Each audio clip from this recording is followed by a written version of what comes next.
ሰላም እንዴት ናችሁ? ደህና ናችሁ ወይ?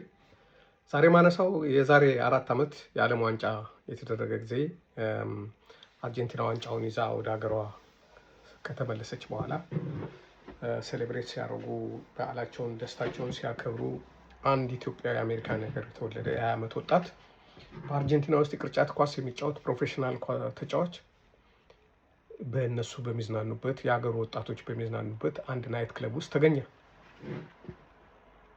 ያ ወጣት ምናልባት የአርጀንቲና ደጋፊ ሊሆን ይችላል፣ ወይም ደግሞ ያው በዛ አጋጣሚ እኔም ልዝናና ብሎ ይሆናል።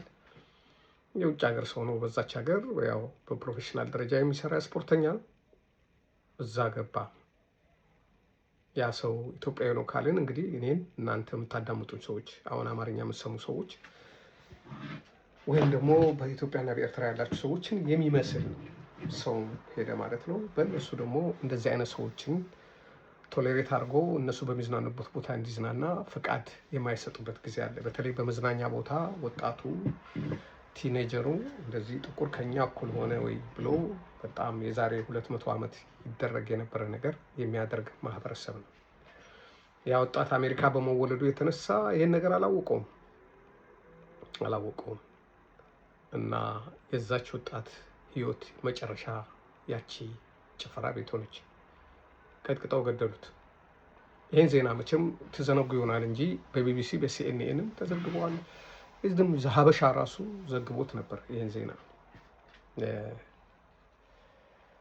ምን ነው አነሳኸው ካላችሁኝ፣ እኔ ማንኛውም ሀገር ይሁን ፖለቲካ የፈለገውን ፖለቲካ የምራ ሰው እኩል ነው ብሎ መጀመር አለበት ነው ብለው። ሰው እኩል ነው፣ ሰው ሁሉ እኩል ነው። ሰው በቆዳ ቀለሙ፣ በሃይማኖቱ፣ በዘሩ ልዩነት ሊደረግበት አይገባም የሚል ሀገረ መንግስት የሚል ፖለቲካ የፈለገውን ቢያደርግ፣ ይሄ ግን መርሁ ያደረገ ፖለቲካ በዓለም ላይ እንዲኖር እፈልጋለሁ። አለም ደግሞ በዓለም ላይ አብዛኛው ቦታ ላይ አለ። ግን እንደ አርጀንቲና ያሉ ሀገሮች ግን ዘረኝነትን እንደ ትልቅ ነገር በማየት የቆዳቸው ቀለም ሌላ አይነት የሆኑ ሰዎችን የማጥቃት አባዜ የተጠናወታቸው ናቸው። አይደለም ሀገራቸው ውስጥ ሆኖ በሚፈጠር ነገር አይደለም፣ ውጭ ሀገር ሄደው በሚሰሩ ጊዜ፣ ኳስ በሚጫወቱ ሰዓት፣ በተለያየ ጊዜ ያንኑ ነገር መልሰው የሚያንጸባርቁ ናቸው። እና ይሄንን ነገር እኛ በተለይ በቆዳችን ምክንያት ችግር የሚደርስብን ሰዎች እንደዚህ አይነት ነገሮችን መቃወም አለብን። እንደዚህ አይነት ነገሮችን ስሜታችንን፣ ድምፃችንን ማሰማት አለብን።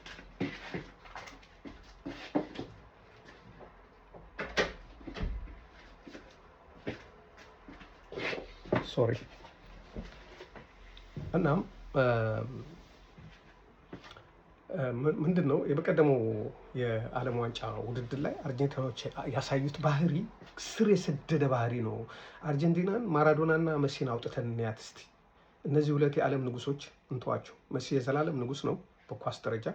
ማራዶና ደግሞ እነ መሲ እስከተፈጠሩበት ጊዜ የነበረ ንጉስ ነው።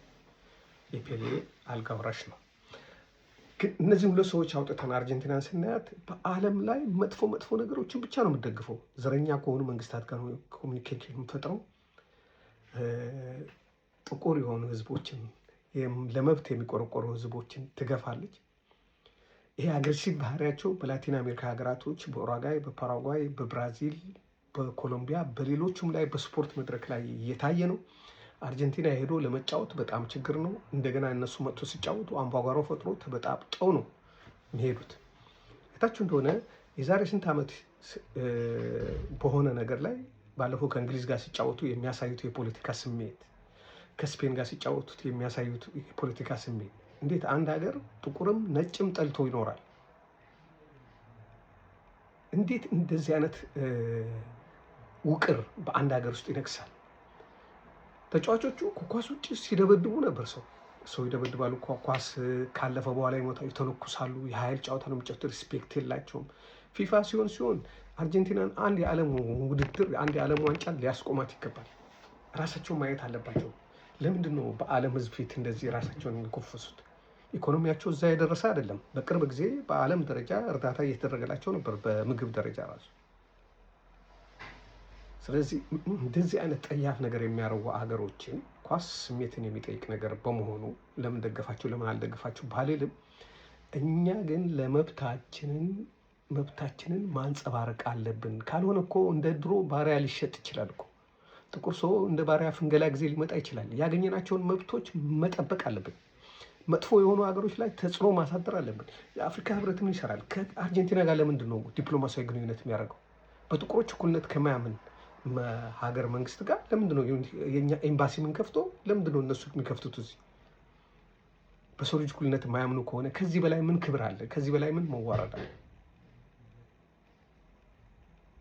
አርጀንቲና ፊፋ የሆነ ነገር ቢያደርግ ደስ ይለኛል።